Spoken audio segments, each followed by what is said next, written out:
हाँ जी, खुदावंद की सलामती आप सबके साथ हूँ। मैं वाटसन गिल। जैसा कि आप जानते हैं कि मैं एक किताब मिर्ज़ा ग़ुलाम अहमद कादियानी की एक किताब जो कि झूठ का पुलंदा है, उस पर काम कर रहा था। और जो तहकीक मैंने की है उस हवाले से मेरी कुछ दोस्तों से एक डिबेट चलती है। मीर लतीफ़ साहब से एक डिबेट चली मेरी, और एक डिबेट चल रही है मेरी तारिक चौहान साहब जो कि कादियानियों के कोई स्कॉलर हैं, मेरी लतीफ़ साहब भी और ये भी। तो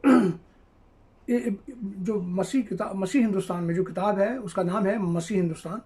उसमें मिर्ज़ा साहब जो हैं, जो इनके नबी थे, उन्होंने दावा किया था कि वो उस किताब को 10 शहादतों के ज़रिए यानी 10 चैप्टर्स के ज़रिए एक्सप्लेन करेंगे, मगर वो बदकिस्मती से खुदा ताला ने उनको उतना मौका नहीं दिया और उन्होंने सिर्फ 4 शहादतें या 4 अबवाब या 4 जो चैप्टर्स हैं उनसे बाहर वो गए नहीं।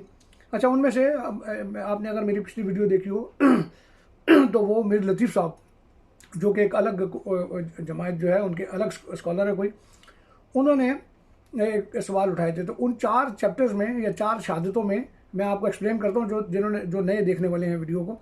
ये दावा किया था कि मसीह इब्ने मरियम खुदावंद यीशु मसीह सलीब पर मरे नहीं थे बल्कि ज़िंदा उतरे थे। उनके ज़ख्मों पर मरहम लगाई गई थी और फिर वो वहाँ से कश्मीर चले गए थे और कश्मीर में उन्होंने 120 साल की उम्र में वफ़ात पाई और उनका मकबरा जो है वो कश्मीर में वाक़ है।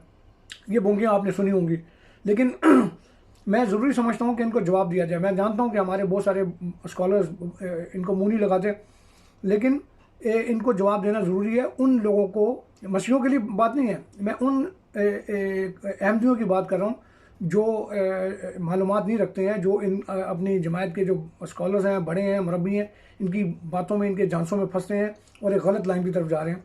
उनको बताना ज़रूरी है कि मिर्ज़ा साहब जो थे वो गलत थे, झूठे थे।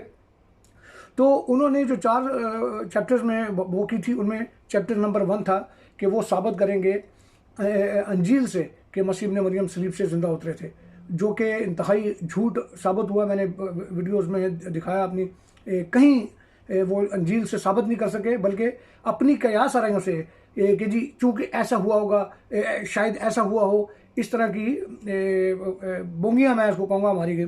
दूसरा चैप्टर था कुरान से साबित करेंगे, कुरान से कतई तौर पर साबित नहीं कर सके, वो भी आपने वीडियोस देखी होंगी मेरी।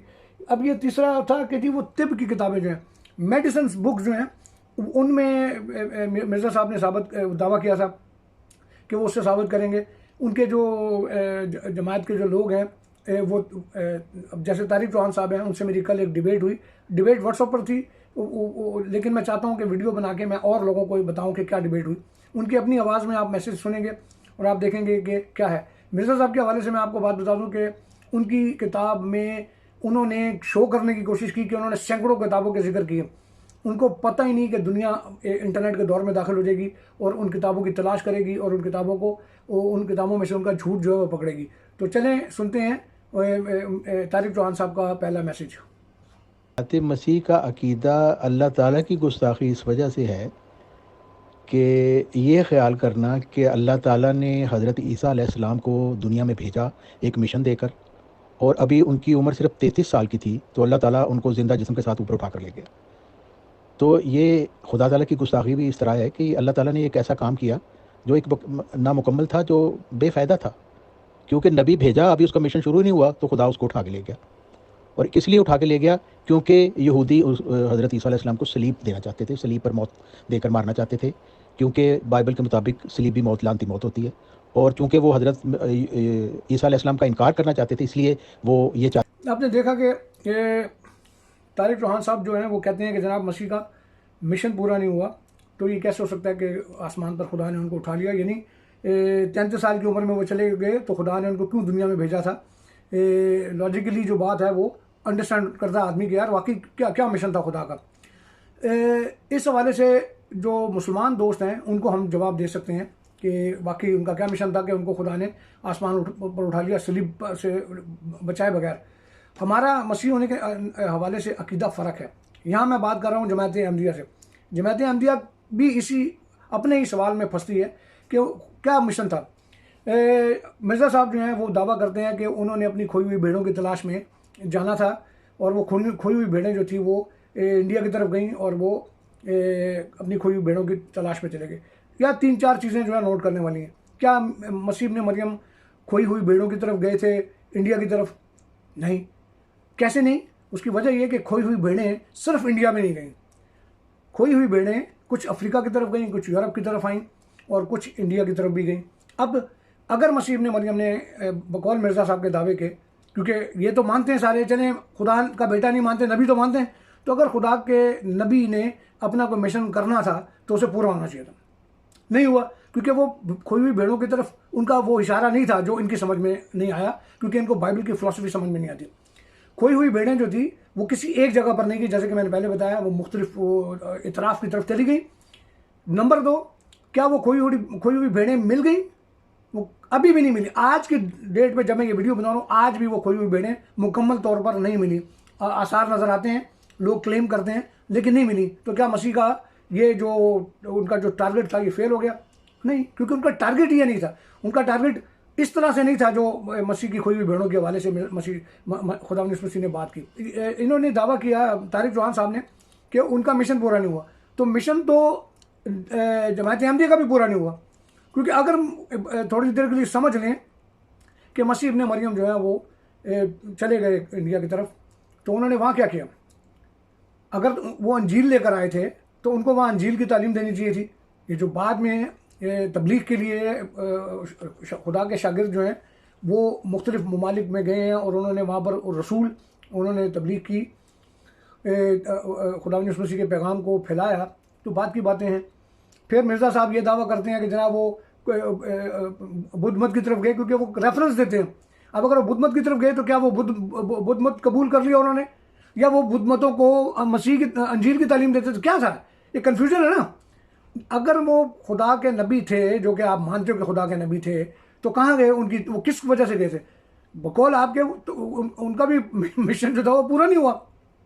आगे ये कहते हैं वमा कत्ल हु वमा सलब हु, ठीक है। उसमें कहते हैं कुरान मजीद की ये आयत जो सूरह निसा की आयत 157 है, वो बताती है, जिसमें अल्लाह ताला फरमाता है वमा कतलुहु वमा सलबुहु वलाकिन शुब्बे इलाहु वलाकिन शुब्बे हा लहुम, यानी अल्लाह ताला ने ना तो उनको कत्ल। अच्छा, अब आप देखें, बड़ी हैरत की बात है कि ये बाइबल के हवाले से तो चलें, ये कहते हैं जी तहरीफ है और ये वो उसको बिलीव नहीं करते, हमें ज़रूरत भी नहीं है, क्योंकि मिर्ज़ा साहब ने दावा किया था कि जी वो सलीब का अकीदा तोड़ने आए हैं। 150 साल हो गए उनको गुजर गए। जब वो आए थे तो मसीहों की तादाद 35-40 करोड़ थी। आज 2 अरब 70 करोड़ से ज़्यादा मसीह दुनिया में मौजूद हैं। तो ये भी उनकी दावा जो है वो खुदा ताला ने गलत करार दिया, क्योंकि वो झूठे नबी थे। यहाँ पर बात करते हैं हम कि खुदा ताला जो है वो अपने जो खुदा के प्यारे होते हैं उनके दावे को कैसे मजबूत करता है। आप देखें, कुरान की हवाले से तारिक चौहान साहब ने सूरह निसा 157 जो है आयत, उसका जिक्र किया, वमा कतलुहु वमा सलबुहु, ठीक है। आपको मैं ये दिखाऊंगा, इसके अंदर आप देखेंगे कि वमा कतलुहु वमा सलबुहु, यानी वमा दोनों जगह आया। एक जगह ये तर्जमा करते हैं झूठे हैं, इस शरीर हैं, फितने वाले हैं। एक तरफ उसका तर्जमा कर रहे हैं वमा कतलहु, कि उसे कत्ल नहीं किया गया। वमा सलबहु, यानी उसे सलीब पर तो लटकाया लेकिन उसे मारा नहीं गया। ये क्या बेहूदगी है इनकी, अंदाज़ा लगाएं। इसीलिए मैं कहता हूँ कि मुसलमान जो कहते हैं ना कि ये मुसलमान नहीं है, वो सही कहते हैं, क्योंकि ये कुरान की आयत को भी तोड़ मोड़ कर पेश करते हैं ना, बाइबल को तो करते हैं ये। फिर मैं रिपीट कर रहा हूँ, मैं इसमें आप देखेंगे लिखा हुआ भी देखेंगे तो वर्ड टू वर्ड बिल्कुल वही है जो सलीब के लिए है और जो कत्ल के लिए। वमा कतलहु वमा सलबहु, वमा कतलहु मतलब कत्ल नहीं किया उसे और ना उसे सलीब दी, लेकिन ये सलीब पर लटकाते हैं और फिर बाद में कहते हैं कि क्योंकि खुदा ने उसको बचाना था। तो अभी बचाना था तो फिर मैं इस हवाले से अगर तराजू में जमात अहमदिया का अकीदा रखूँ, इस हवाले से जमात अहमदिया का वो रखूँ, पॉइंट ऑफ व्यू रखूँ, और दूसरी तरफ इस्लाम का, तो इस्लाम का ज़्यादा वज़नी नज़र आता है मुझे, क्योंकि वहाँ तो खुदा ताला ताकतवर नज़र आ रहा है। गो कि हमारा अकीदा उस पर नहीं है इस बात पर, लेकिन फिर भी मुसलमानों का अल्लाह ताला जो है वो ज़्यादा ताकतवर नज़र आ रहा है कि उसने अपने नबी को ऊपर उठा लिया, सलीब की अजियत से बचा लिया।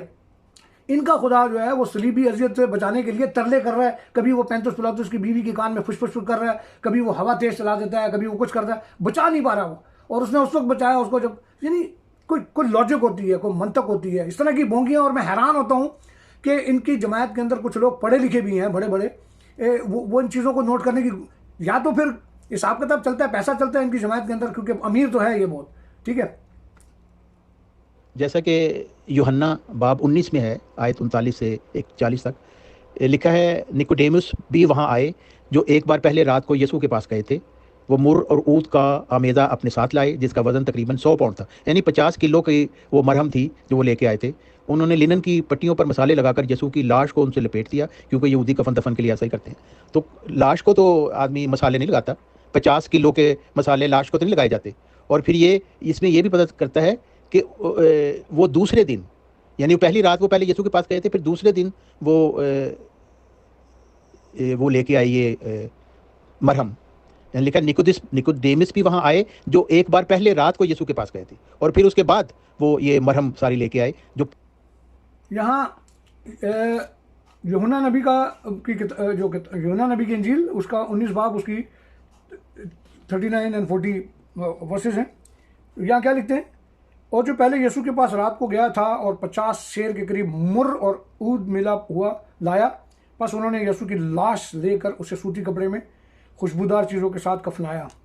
अब आप गौर से इस बात पर गौर करें, ये कहते हैं जी मुर जो है वो असल में मरम ईसा, यानी ये दावा करते हैं कि जी ये कोई मरम थी जो खुदावंद यीशु मसीह के शागिर्दों ने बनाई थी, और वो मरम उसके ज़ख्मों पर लगाई और उसको ठीक करके कश्मीर भेज दिया। यहाँ पर ये चीज़ें नोट करें, आपको पूरी वीडियो देखनी पड़ेगी ताकि आपको पता लगे कि ये तसलसल क्या है। मैं यहाँ पर मुर को दिखा रहा हूँ, एक मुर का जिक्र है और नीचे लिखा हुआ है खुशबूदार चीज़ों के साथ कफनाया, यानी मुर को खुशबूदार के तौर पे दिखाया गया है। और कलाम मुकद्दस में पुराने यादनामे में मैं आपको सारी आयात दिखाऊंगा, ठीक है। यहाँ पर 50 शेर मुर। अब गौर करें इनकी अकल के ऊपर कि मसीह इब्ने मरियम के हाथों और पैरों में कीलों के जख्म थे। अगर तसव्वुर कर ले कि उनके लिए मेडिसिन भी बनानी थी, कोई दवाई बनानी थी, कोई मरहम बनानी थी, तो 50 शेर मुर, यानी ये तो वही बात होगी कि मेरे सर में दर्द है, मैं 2 किलो पैरासीटामोल खा जाऊँ। यानी आप अंदाज़ा लगाएं, इनकी जमायत के ये स्कॉलर्स हैं, ये जमायत अहमदी के स्कॉलर हैं, कि वहाँ पर लिखा हुआ है कि जनाब 50 शेर के करीब मुर और ऊद मिला हुआ लाया, ठीक है। ये दोनों चीज़ों का बाइबल मुकद्दस में जिक्र है और खुशबू के तौर पे इसका जिक्र है। और आप जहन में रखें कि अब भी, आज भी अगर पाकिस्तान में भी लोग मरते हैं और वो उनकी बॉडी पड़ी होती है, जब इंतज़ार कर रहे होते हैं रिश्तेदारों का, और बॉडी पड़ी होती है, तो परफ्यूम का इस्तेमाल करते हैं, ताकि ज़ाहिर है कि इंसानी जिस्म मर गया है, कहीं बदबू ना आ जाए, कहीं कोई इस तरह की चीज़ ना हो, तो वो परफ्यूम का इस्तेमाल करते हैं। हमने जब भी कभी ऐसा वक्त आया, हमने देखा कि जो बॉडी होती है, लाश होती है, उस पर परफ्यूम का इस्तेमाल। दूसरी चीज़ आप ये देखें कि यहाँ पर 40वीं आयत में लाश का जिक्र है, लिखा हुआ लाश है। क्या किसी जिंदा इंसान की लाश होती? लाश किसी जिंदा इंसान को कहा जाता है या किसी जख्मी इंसान को कहा जाता है? इसी बाइबल की रेफरेंस दे रहे हैं वो, इसी बाइबल का। मिर्ज़ा गुलाम अहमद कादियानी का आप अंदाज़ा लगाएं उसकी सोच का, कि वो कह रहा है कि जी मैं इसी अंजील से साबित करूंगा कि वो मसीह सलीब से जिंदा उतरे हैं, यानी वो मरे नहीं थे, वो जिंदा ही उतर के और कश्मीर भाग। लेकिन यहाँ लाश लिखी हुई है, वो नजर नहीं आ रही इनको। मोहम्मद अलैहिस्सलाम लिखते हैं कि एक आला दर्जा की शहादत जो हज़रत मसीह के सलीब से बचने पर हमको मिली है, और जो ऐसी शहादत है कि बजुज़ मानने की कुछ बन नहीं पड़ता, वो एक नुस्खा है जिसका नाम मरहम ईसा है, जो तिब की सदहा किताबों में लिखा हुआ पाया जाता है। इन किताबों में बाद ऐसी हैं जो ईसाइयों की तालीफ है। हाँ जी, कहते हैं कि मसीहों की किताबों में मरहम ईसा का जिक्र है। रेफरेंस नहीं देना है इन्होंने, कोई किताब नहीं दिखाएंगे आपके सामने। सिर्फ जैसे हम नहीं कहते यार वो फलाना बंदा झूठा था, यार वो सारी दुनिया को पता फलाना बंदा झूठा था, बताना नहीं है। सारी दुनिया को पता जी वो झूठा था जी, फलाना बंदा जी, लेकिन बताना नहीं है कि कौन सी दुनिया को पता था या कौन सा। ये हाल है इनका कि लिखते हैं मसीहों की किताबों में मरहम ईसा का जिक्र है, किसी मरहम ईसा का जिक्र नहीं है। थोड़ी देर के लिए ये सोच लें, क्योंकि खुदावंद यीशु मसीह बीमारों को ठीक करते थे, लंगड़ों को, लूलों को, अंधों को, सबको ठीक करते थे। तसव्वुर कर लें कि अगर उनके नाम से बाद में, उनके मरने के बाद, किसी हकीम ने कोई दवाई बनाई और उसका नाम रख दिया हो कि यार ये, क्योंकि मसीह ने मरियम जो थे वो एक ऐसा उनके पास मौजज़ा था जो जिससे वो बीमारों को शफा देते थे। तो अगर उनके नाम से कोई ऑइंटमेंट या कोई मरहम बना भी दी होगी तो वो मरहम ईसा है। और ये लफ्ज़ मरहम ईसा जो है ये खुद जाहिर करता है कि मसीह के ज़माने में उसको ईसा नहीं कहा गया। ईसा मसीह ने मरियम को 650 साल बाद कुरान ने पुकारा। मसीह के ज़माने में उसके शागिर्दों को किसी को भी नहीं पता था कि ये ईसा है। ये वो झूठ हैं जिससे पकड़े जाते हैं मिर्ज़ा गुलाम अहमद कादियानी साहब। और उनको ये पता होना चाहिए कि अगर वो खुदा के नबी थे तो खुदा उनकी नबूवत का लाज रखता, उनकी इज्जत बचाता। मगर वो इतनी बोंगियाँ मार गए हैं कि दुनिया के अंदर अब चूँकि इंटरनेट का ज़माना, हर चीज़ सामने आती। इनके मौलफ मजूसी या यहूदी हैं और बाज़ के बनाने वाले मुसलमान हैं और अक्सर इनमें बहुत कदीम ज़माना की हैं। तहकीक से ऐसा मालूम होता है कि अव्वल ज़ुबानी तौर पर इस नुस्खा का लाखों इंसानों में शोरा हो गया और फिर लोगों ने इस नुस्खा को कलमबंद कर लिया। पहले रूमी ज़बान में हज़रत मसीह के ज़माना में ही कुछ थोड़ा अर्सा वाक़या सलीब के बाद एक क़राबादीन किताब तालीफ़ हुई जिसमें यह नुस्खा था। यानी ये होम्योपैथ ये एक तरह का दवाइयों का मजमुआ था ये किताब, जिसमें ये कहते हैं कि जनाब किताब जो है वो रूमी ज़ुबान में कराबा दीन जो है वो वो हुई। और उसके बाद बताते हैं कि जी रोमी ज़ुबान में बहुत सारी किताबें लिखी गई। सबसे बड़ा झूठ, तारीखी झूठ। मसीह के दौर में जो रोमी ज़ुबान थी, रोमी तो कोई ज़ुबान ही नहीं थी, रोमियों की ज़ुबान थी लैटिन। और अलेक्जेंडर द ग्रेट जो कि मसीह से 300-350 साल पहले आया था, वो जाहिर है कि वो एक डिक्टेटर भी था, एक फ़िलासफ़र तो था, लेकिन एक वॉरियर भी था, एक डिक्टेटर भी था। तो उसके बाद से ईस्टर्न मेडिटेरेनियन के सारे इलाके जो उनके कंट्रोल में थे, वहाँ पर ग्रीक लैंग्वेज जो है वो शुरू हुई। उससे पहले ऑफिशियल लैंग्वेज लैटिन थी, लेकिन बाद में ग्रीक लैंग्वेज जो है वो शुरू हुई। और फिर वो कई सौ साल तक जो ग्रीक लैंग्वेज है वही रोमन एम्पायर जो थे उसकी ज़ुबान रही, ऑफिशियल ज़ुबान रही। उनकी जो डिप्लोमेटिक लैंग्वेज थी वो भी यही थी।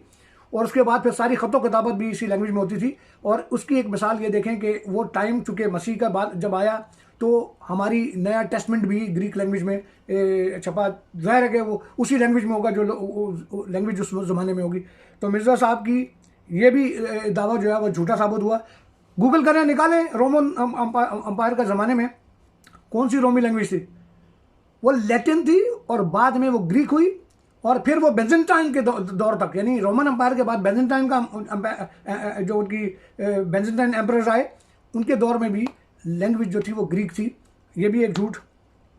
फिर आप लिखते हैं कि और ये खुदा की अजीब कुदरत है कि हर एक मज़हब के फाजिल तबीब ने, क्या ईसाई और क्या यहूदी और क्या मजूसी और क्या मुसलमान, सब ने इस नुस्खा को अपनी किताबों में लिखा है। और सब ने इस नुस्खा के बारे में यही बयान किया गया है कि हज़रत ईसा अलैहिस्सलाम के लिए इनके हवारियों ने तैयार किया था। और जिन किताबों में अदविया मुफरदा के खवास लिखे हैं, उनके देखने से मालूम होता है कि ये नुस्खा उन चोटों के लिए नहायत मुफीद है। मिर्ज़ा साहब भी अपनी किताब में लिखते हैं मसीह हिंदुस्तान में, और तारिक चौहान साहब ने भी उन लफ्ज़ों को यहाँ पर कोट किया है। उन लफ्ज़ों के हवाले से अपना बयान दिया है कि जनाब यहूदी, मसीह, मुसलमान, मजूसी अपनी किताबों में मरहम ईसा के हवाले से दावा वो लिखते हैं। और हज़ारों लाखों किताबें हैं इस तरह की जिनमें ये लिखा हुआ है कि जनाब मरहम ईसा मसीह के ज़ख्मों पर लगाई गई और मसीह कश्मीर ठीक होकर कश्मीर चले गए। आज भी मैं आपको बताना चाहता हूँ कि जो यहाँ पर मरहम ईसा का तो जो इन्होंने ढोंग कहा है वो तो झूठ है। मुर की बात करते हैं ना, ये मुर जो है वो खुशबू के तौर पर इस्तेमाल होती थी। मैं भी आपको बताता हूँ कि कहाँ इस्तेमाल होती थी। किताब बाइबल मुकद्दस खुद अपने गवाह है अपनी कि मुर जो है वो ना सिर्फ मसीह के ज़माने में, मसीह से बहुत पहले, कई हज़ार साल पहले भी मुर जो है वो खुशबू के लिए इस्तेमाल होती थी। और अगर आप देखें खरूज की किताब, उसका 30वां बाब चैप्टर 30 उसकी 22वीं 23वीं आयत। और खुदावन ने मूसा से कहा कि तू मुकद्दस की मिशकाल के हिसाब से ख़ास खुशबूदार मसाला लेना, यानी अपने आप से निकला हुआ मुर। खुशबूदार मसाला यानी अपने आप से निकला हुआ मुर को खुशबूदार मसाले के तौर पे कहा गया। और बाद में इसी से मसा किया जाने वाला जो तेल था वो बनाया गया। एक ही है।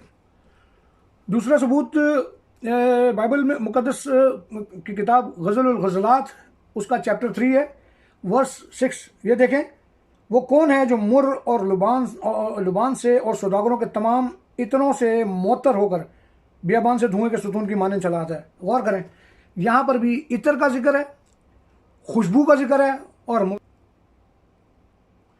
आस्तर की किताब, उसका दूसरा बाब, उसकी 12वीं आयत देखें तो यहाँ लिखा है, जब एक कंवारी की बारी आई कि औरतों के दस्तूर के मुताबिक 12 महीने की सफाई के बाद एक्सपीरियस प्रोनाउंसिएशन कीजिए, माजरत, एक्सपीरियस बादशाह के पास जाए, क्योंकि इतने ही दिन उनकी तहारत में लग जाते थे, यानी 6 महीने मुर्ग का तेल लगाने में और 6 महीने इतर और औरतों की सफाई की चीज़ों के लिए। यानी तेल, मुर्ग का तेल, ज़ाहिर है वो दुल्हन के तौर पे जाती थी बादशाह के पास, तो 6 महीने मुर्ग का तेल और 6 महीने दूसरी जो चीज़ें होती थी औरतों की सफाई के लिए उन पे। तो इसमें भी आपको नजर आएगा, अब बकौल मिर्ज़ा साहब के, कि मुर्ग जो था वो दवाई के लिए, मेडिसिन बनाने के लिए, तो ये क्या जो ख़वातीन थी जो बादशाह के लिए बनती संवरती थी, क्या वो बीमार थी, कुछ जख्म थे उनको, क्या यार।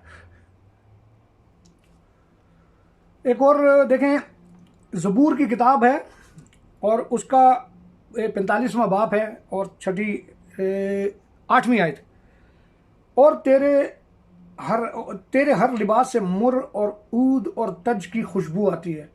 खुशबू का जिक्र, मुर का जिक्र, यानी उस ज़माने में मुर जो थी वो खुशबू के लिए इस्तेमाल होती थी। और आज भी आप गूगल पर ज़रा करें मुर परफ्यूम, मुर के स्पेलिंग MYRRH, मुर लिखें और उसके बाद परफ्यूम लिखें, आपको मुर के परफ्यूम नजर आएंगे, सस्ते भी, लेकिन 300-300 यूरो वाले भी आपको परफ्यूम नजर आएंगे मुर के।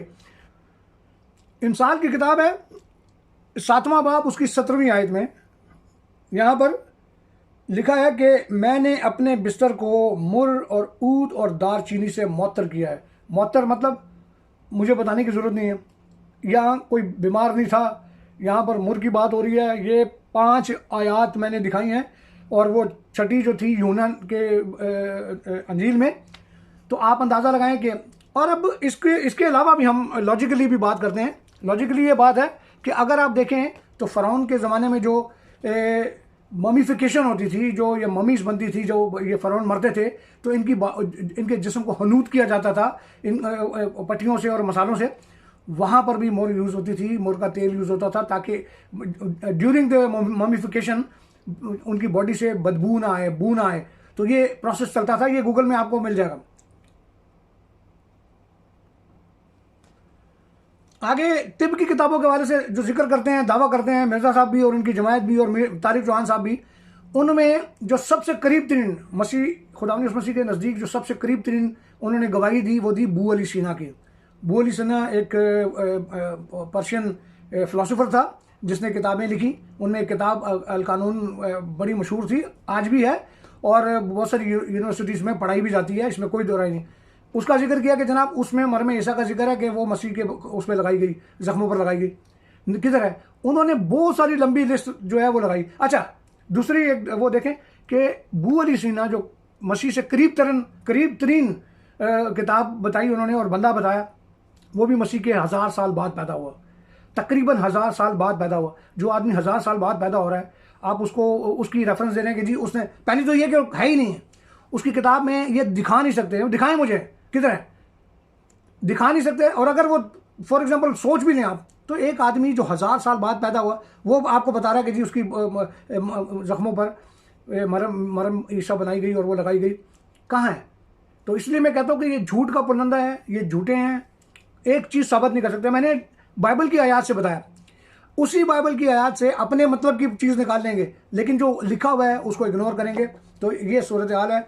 मैं दरख्वास्त करता हूँ जमात अहमदिया से कि मैंने कई दफ़ा सवाल पूछे हैं कि जनाब आप मिर्ज़ा साहब की मौत के हवाले से मुझसे डिबेट कर लें कि मिर्ज़ा साहब की मौत क्या किसी नबी की मौत हो सकती है? आप मसीह इब्ने मरियम की मौत को कहते हैं जी वो लानती मौत थी। वो मौत लानती नहीं थी, वो हमारी गुनाहों के लिए उन्होंने वो मौत कबूल की जिसकी वजह से हमें निजात मिली। तो अगर हम कंपेयर करें कि उसकी मौत लानती थी या मिर्ज़ा साहब की मौत लानती थी, इस पर डिबेट कर लें, या डिबेट कर लें कि मिर्ज़ा साहब बकौल आप कहते हैं मिर्ज़ा साहब ने अपनी किताबों में कहा है कि वो मसीह से बड़े थे क्योंकि वो मूसवी खलीफा थे और वो मोहम्मदी खलीफा थे, जो भी कहते हैं, इस पर डिबेट कर लें, कोई वो कर लें, लेकिन आप पकड़ा ही नहीं देते। आप मिर्ज़ा साहब की ज़ात पर बात करना पसंद नहीं करते, मिर्ज़ा साहब की किताबों पर बात करना पसंद नहीं करते। तो ये मैं समझता हूँ कि क्या कह सकते हैं इसके ऊपर।